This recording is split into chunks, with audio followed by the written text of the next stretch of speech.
Bienvenida a la audiencia de la 103.9 que nos acompaña en una nueva edición de Diálogos con Valor, que es el espacio de la Asociación Cristiana de Jóvenes en Radio Plural. Como siempre trataremos en esta próxima media hora de reflexionar juntos. Se escuchan voces de diferente procedencia que se extrañan y preocupan por la atonía de la sociedad argentina ante situaciones que recurrentemente la sacuden y no pocas veces la escandalizan. ¿Qué nos pasa? Es un interrogante que merece un análisis amplio y profundo. Cuando a una población le da prácticamente lo mismo, una cosa que otra, puede estar encubriendo distintas patologías, a saber, entre otras, egoísmo y por lo tanto prima el sálvese quien pueda, la desesperanza por parte de la ciudadanía, en el supuesto de que no habrá cambios ni nada importante por lo que luchar de cara al futuro, o el miedo, generalmente potenciado por elucubraciones que se magnifican y a veces son superadas por la propia realidad.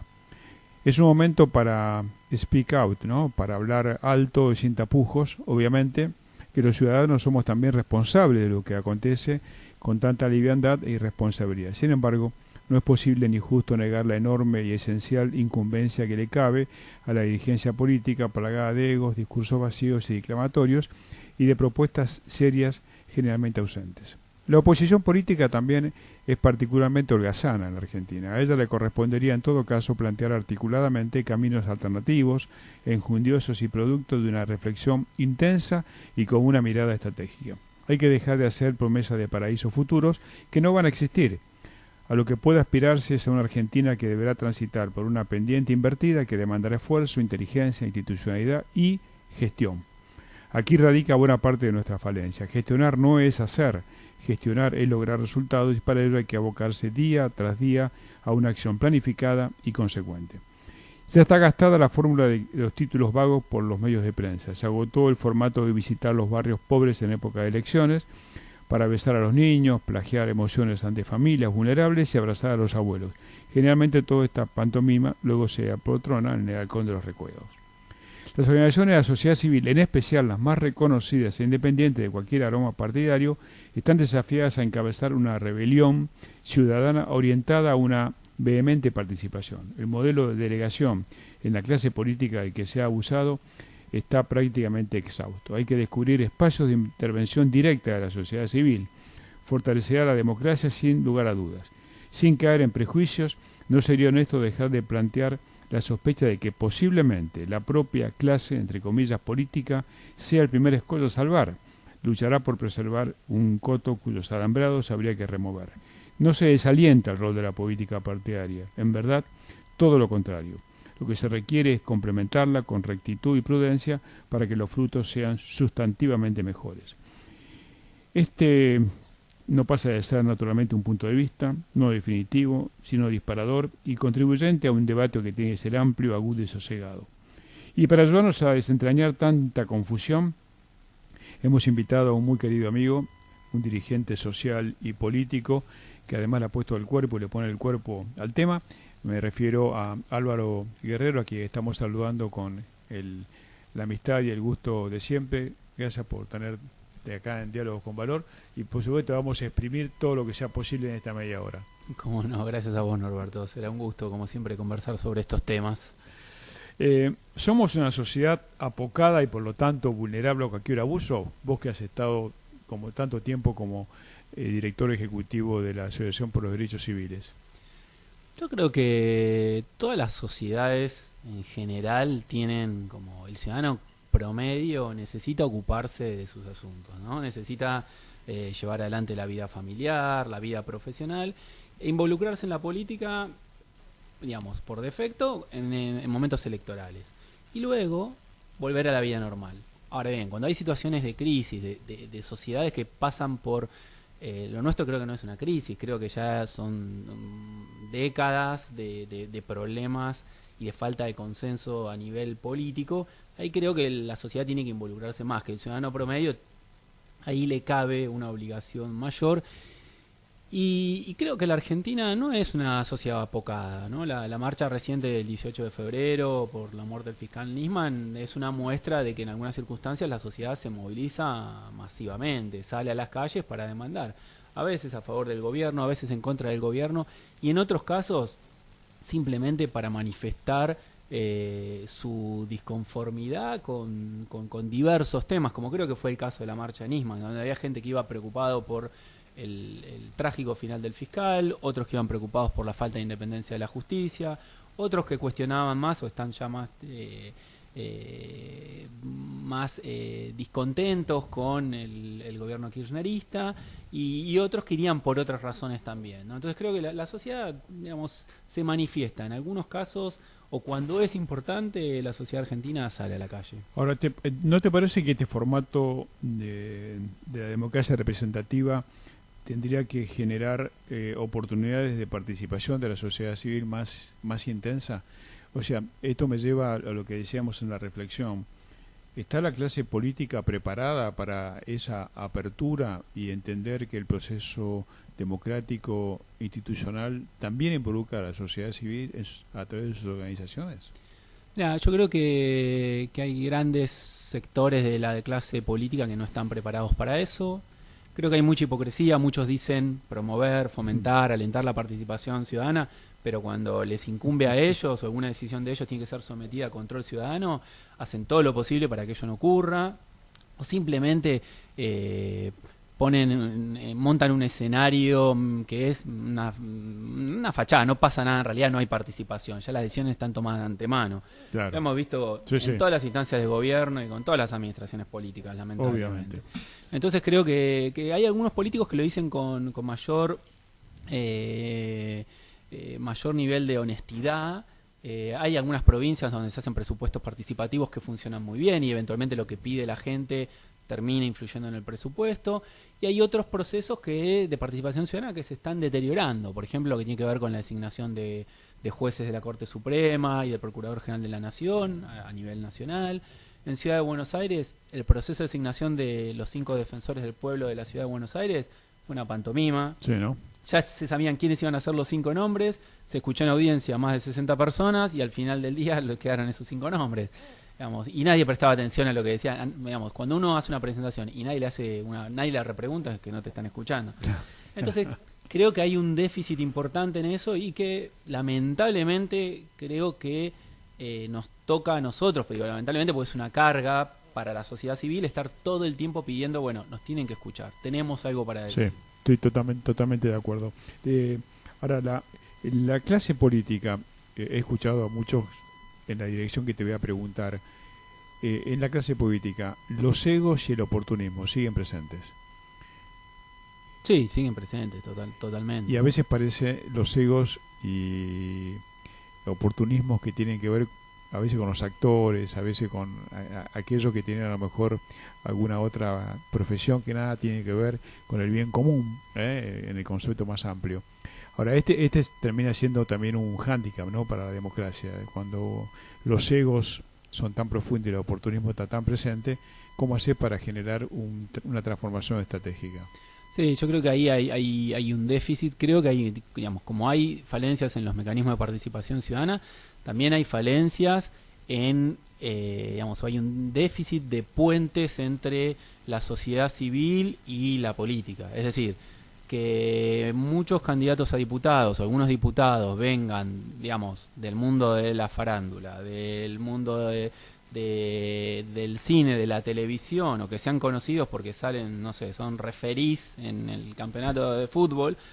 No lo digo despectivamente, me parece que hay un déficit. O sea, lo que se busca es a la persona conocida que arrastra votos, claro, y no se busca a la persona que puede aportar calidad a la discusión política. Entonces, los dirigentes sociales, salvo honradas excepciones, no tienen cabida en las listas partidarias. Digamos, no son atractivos para los líderes políticos. Los líderes políticos hoy están buscando mucho una cara famosa que arrastre votos, que nos genere repercusión en los medios, circulación del nombre en los medios, pero no están tan preocupados por pensar, bueno, ¿qué me va a aportar esta persona al momento de ser legislador, al momento de ser secretario de Estado, al momento de ser concejal? Una reflexión muy interesante, Álvaro, y que comparto plenamente, y me lleva a esta otra reflexión que también me gustaría tu opinión. Me llama la atención la especie de farandulización de la política. A veces, haciendo zapping, uno ve algunos programas de televisión donde sabemos que hay políticos que se pelean por estar en ese lugar, donde lo que menos interesa es la profundidad del debate, la calidad de lo que se discute, sino lo que es una especie de show que termina sin aportar mucho. Esto es más o menos nuevo, ¿no? Me parece que no estaba tan presente, que el político de alguna manera buscaba mayor profundidad, lugares de debate, lugares de alguna manera de discusión, pero que no terminaba siendo una especie de show, ¿no? Sí, creo que esto tiene que ver, coincido plenamente con vos, creo que tiene que ver con la masividad de los medios de comunicación, con cómo eso ha transformado la discusión política, los debates electorales, cómo ha transformado la actividad política en general. Los políticos, los candidatos van a programas de televisión donde el nivel de debate es paupérrimo, pero lo que te brinda ese programa es una audiencia, ¿no? Es propaganda política. Y creo que en ese sentido hay una falencia, hay una enorme falencia por parte de los políticos que convalían esos sistemas. Creo que también algo también tiene que ver con la crisis, por decirlo de alguna manera, aunque sea una etiqueta, de los partidos políticos, ¿no? Digamos, el partido justicialista a nivel nacional, creo, el otro día leía, está a punto de perder la personería jurídica, sí, la caducidad, ¿no? El único que se mantiene mal que mal es el radicalismo, la Unión Cívica Radical.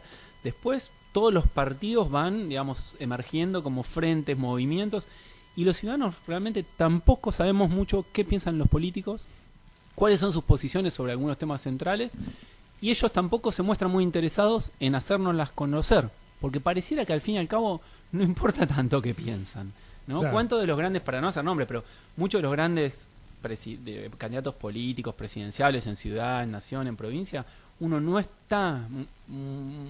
tiene muy en claro qué piensan sobre distintos temas, ¿no? Claro, yendo un poco más a fondo, todavía te diría que uno a veces duda de que haya planes realmente concretos, estratégicos, sistémicos, de cualquiera de los candidatos. Digamos, estamos cerca de las elecciones, pero de las próximas elecciones, y claramente, y acá me lleva el tema de la oposición, si la oposición no tendría que de alguna manera en este mar de rumores y de alguna situación de tensión, si no sería prudente llevar alguna idea concreta, bueno, vamos para aquel lado. Y acá choca esto, y también te lo pregunto, si los políticos no esconden para tampoco asumir antes de tiempo un compromiso que los pueda debilitar ante también la liviandad de análisis de la propia sociedad.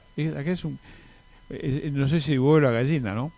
Sí, es muy complicado. Por un lado, creo que coincido con vos, creo que hay mucha liviandad en el tipo de afirmaciones que hacen los políticos.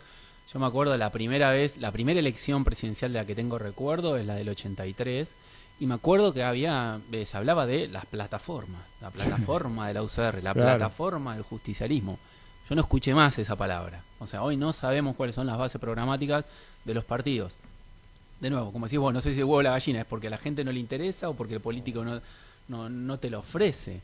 Pero nos estamos quedando en un nivel de discusión muy baja, muy básica, muy elemental. Y muchas veces creo que los candidatos más exitosos últimamente son los que menos dicen. Los que dicen, bueno, trabajamos para la gente, a nosotros nos importa lo que dice la gente, lo que importa es el bienestar general, hay que trabajar por la unión del país. Afirmaciones con las que estoy totalmente de acuerdo. Claro. Pero ¿dónde está el contenido? Son generalidades absolutas. Creo que esperan a definir sus planes de gobierno hasta el momento de ser elegidos, digamos. No tienen las discusiones sociales electorales no pasan por las propuestas de los candidatos. Yo tuve la suerte de vivir en Estados Unidos muchos años, en Inglaterra, y por ejemplo en Inglaterra se debatía qué proponía cada partido para las mejoras en el sistema de salud, para reducir los tiempos de demora de espera para una operación de cadera en el sistema de hospitales públicos. Acá no te pido eso, pero ni siquiera llegamos a discutir qué queremos del sistema de salud público, para quién debe ser, cómo, en qué condiciones. Álvaro, yo vivo en Palermo. A veces tengo que pasar a las 4 de la mañana por el Hospital Rivadavia. Todavía hoy, 4 de la mañana, gente haciendo cola para sacar un turno. ¿Me puedes explicar? ¿Alguien puede explicar que en la ciudad de Buenos Aires pueda pasar esto? Sí, no, hoy en día es inexplicable. Es inexplicable.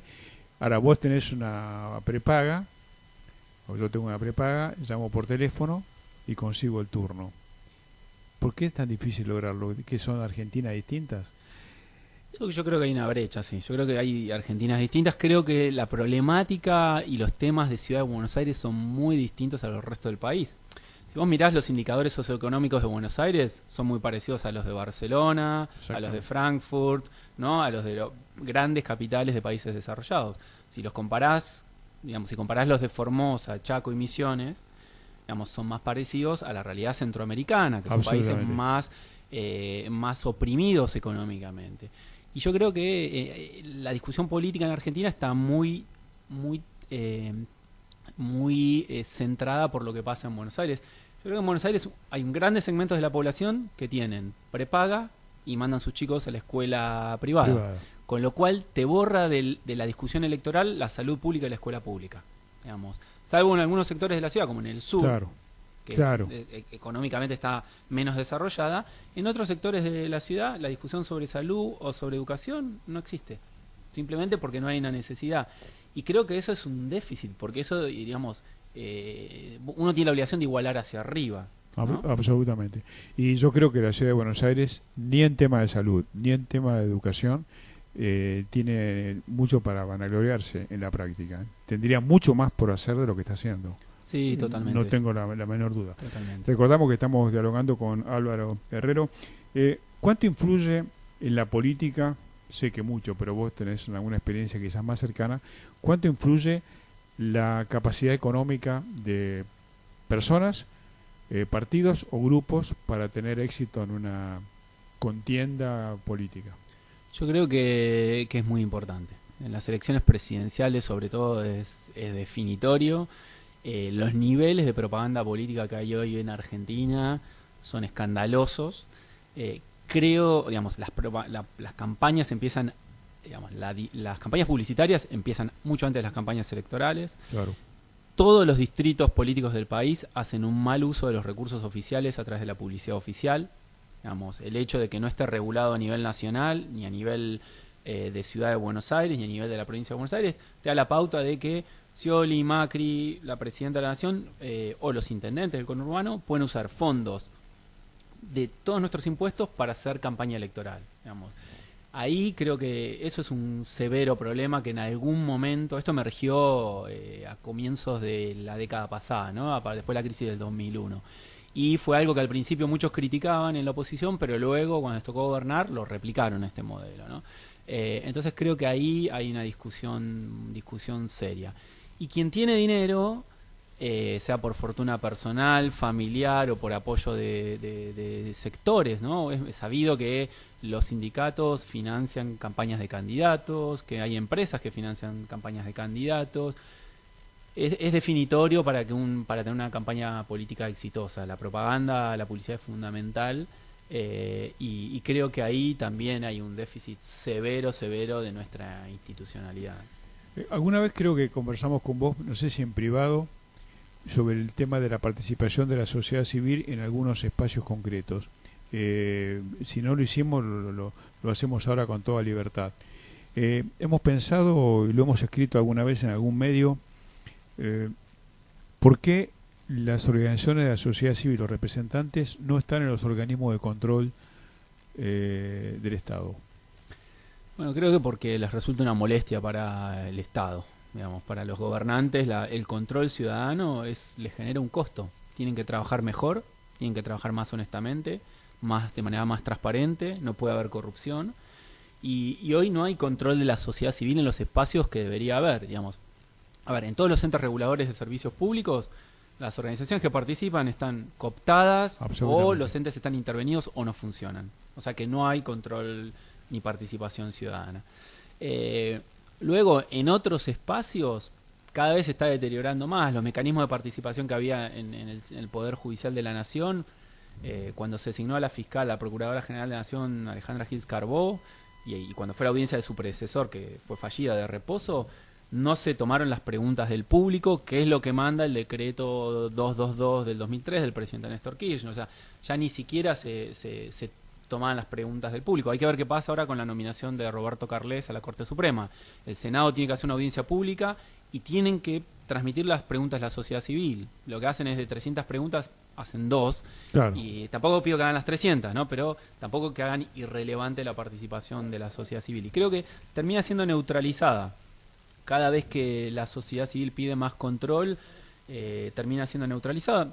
El último ejemplo, el defensor del pueblo de la nación. Hace más de 4 años que está vacante el cargo y los 2 adjuntos de diciembre de 2013 vencieron sus mandatos. O sea que no hay ni siquiera defensores adjuntos del pueblo de la nación. Un organismo de la Constitución Nacional. No es un organismo creado por ley, es un organismo de la Constitución.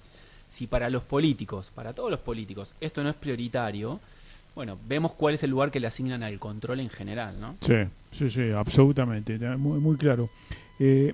La pobreza en realidad no cede, ¿no? Hay una última medición hecha por algunos de los sindicatos opositores que habla de una pobreza cercana al 28%. ¿Hasta cuándo se puede tolerar una democracia plena un infortunio de esta magnitud?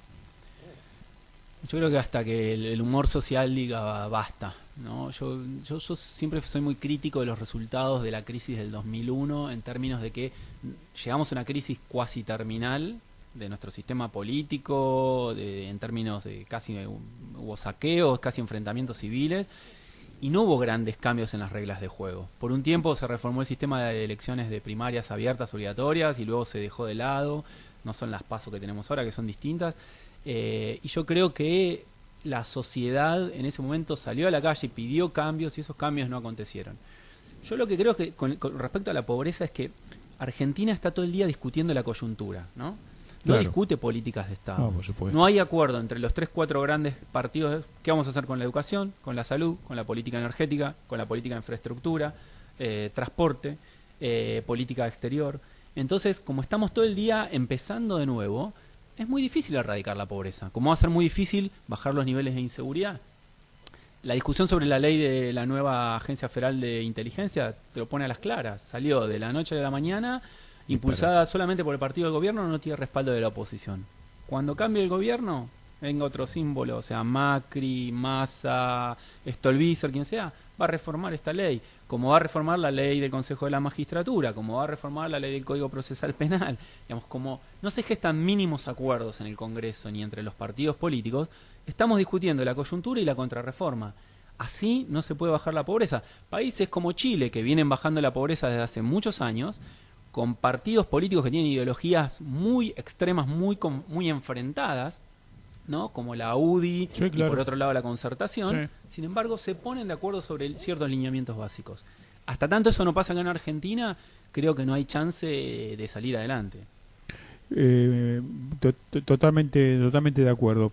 Y esto de la falta de acuerdos para política de Estado estratégica de mediano y largo plazo, ¿se debe a tu criterio a qué razones? ¿A la incapacidad? ¿A la indiferencia? ¿O a este concepto tan coyunturalista de que lo que importa es la próxima elección y después no importa más nada? ¿A qué se debe? O que tenemos una dirigencia política, y esto es una afirmación mía, yo creo que tenemos una dirigencia política que no entiende el mundo. Vos que viviste en el exterior, lo podés de alguna manera afirmar. No entiende, en términos generales, que no entiende el mundo, te guste o no te guste. Por eso hacemos lo que hacemos. ¿Cómo lo ves? Yo creo que es una combinación de todos los factores que has mencionado. Hay un tema de egos, que vos antes hablabas del ego de los políticos. No quieren sentarse a una mesa si el que invitó fue este o aquel. Entonces se vuelve muy difícil sentarlos a una mesa. Creo que es falta de visión estratégica, falta de costumbre. Durante los últimos 10 años no ha habido diálogos políticos entre las grandes fuerzas políticas en la Argentina. No ha habido consensos en absolutamente nada. Cuando volvimos a la democracia en el 83, por lo menos, hubo consenso sobre las políticas de derechos humanos. Cuando yo ponía en una nota que escribí hace poco como ejemplo que cuando se dio el alzamiento militar de Semana Santa, Alfonsín salió al balcón de la Casa Rosada y Cafiero estaba al lado. Absolutamente, lo leí. Cafiero tenía mucho más capital político que Alfonsín, no tenía nada que perder, si no iba no perdía nada, y sin embargo estuvo ahí acompañando a un presidente débil porque estaba en juego la democracia. Y ahí hubo una política de Estado. Cafiero y Alfonsín, los dos representantes de los dos principales partidos, dijeron no toleraremos alzamientos militares, nuestra política es democracia. Alfonsín podía llamar a Cafiero en ese entonces, Cafiero había diálogo. Hoy no sé con quién podría hablar la presidenta de la Nación, porque no hay diálogo con los grandes líderes políticos. Hay diálogos oportunistas a veces, pero no diálogos en términos de generar consenso. Es cierto, quien tiene la mitad más uno de los votos en el Congreso tiene la capacidad de aprobar las leyes, pero eso es una democracia de muy mala calidad. Digamos, no hay deliberación democrática, no hay consensos. Yo creo que hay muchas leyes que se aprobaron en los últimos años en Argentina que se podrían haber consensuado. Creo, en mi opinión muchos están de acuerdo con esto, creo que la oposición se hubiera prestado a estos diálogos. Pero creo que la estética de este gobierno es no dialogar, es confrontar, es fracturar. En los 90 quizá la problemática era otra, pero no tenemos una costumbre como quizá tienen en España entre el Partido Socialista Obrero Español y el Partido Conservador, o en Francia o en Inglaterra. Digamos, no hay, hoy el diálogo no existe, hoy negociar es claudicar. Digamos, hoy consensuar es signo de debilidad. Y es una locura, porque realmente para solucionar los problemas de pobreza, para revertir los gravísimos problemas del sistema de educación pública, por ejemplo, necesitamos pensar a 20 años. Obvio. Y no hay presidente que dure 20 años. Claro. Entonces, tenemos que, en 3 o 4 grandes temas, tendríamos que ponernos de acuerdo. ¿Vos crees que hay una dirigencia política más joven que más allá de las estructuras partidarias dialogan entre ellos, a veces un poco en la clandestinidad, entre comillas, con una visión más de futuro? ¿Existe ese grupo? Sí, existe y la verdad que creo que no solamente son grupos capaces y que creen más en el diálogo, sino que creo que la generación de los que estamos en los 40, al menos me pasa a mí, creo que le pasa a otra gente que he conversado, tenemos un temor muy profundo. Es decir, miramos hacia atrás y vemos que la Argentina ha hecho un recorrido interesante, pero que no está avanzando, y miramos hacia adelante y no vemos un porvenir muy venturoso porque no hay diálogo político, porque no hay políticas de Estado. Entonces, creo que la generación de los que estamos entre los 30 y los 45, digamos, queremos dialogar porque queremos sacar esto adelante, porque queremos que haya cambios. Cuando uno habla del país que le quiero dejar a mis hijos, yo ya estoy pensando en mis nietos, no en mis hijos. Claro, tus hijos ya no lo van a disfrutar. Ese grupo existe, yo tengo el conocimiento de que sí, de que está. La preocupación, y ya en el final de esta nota que ha sido tan rápida lamentablemente, pero eso te compromete hacia el futuro. Si esas personas que hoy están con esta visión, cuando llegan a las posiciones jerárquicas de poder, no comienzan a transitar los mismos caminos que hoy de alguna manera estamos condenando. ¿Cómo lo ves eso? Sí, yo creo que puede ser que luego uno se agarre todas las mañas del oficio, ¿no? Pero yo creo que si uno se van generando espacios de diálogo y de interacción constantes en distintos ámbitos que no tienen que ser partidarios, pueden ser organizaciones en la sociedad civil, en la academia, digamos, estas redes en el futuro, yo le tengo fe a estas redes. Yo creo que estas redes pueden generar mecanismos de cooperación interpartidaria, ¿no? Cosa que hoy no hay. Y las organizaciones de la sociedad civil tienen que apoyar este tipo de cosas. Absolutamente. Tienen que apoyar este tipo y sumarse manteniendo su autonomía y su independencia, ¿no? Absolutamente. Evitar la cooptación tan peligrosa. Promover y contener el diálogo. No necesariamente tienen que ser, digamos, no tienen que ser parte del proceso político electoral. Claro. Álvaro, ha sido un gusto enorme tenerte acá en Diálogos con Valor. Muchas gracias. Además, Álvaro es un miembro de la Asociación Cristiana de Jóvenes desde hace muchos años, así que para nosotros es un placer doble. Primero como especialista comprometido y segundo tenerlo como asociado. Bueno, muchas un placer, gracias. como siempre, Roberto. Ha sido Álvaro Herrero, nuestro invitado de hoy. Como decimos siempre, Argentina anda y camina con esperanza activa. Hasta nuestro próximo encuentro por la 103.9.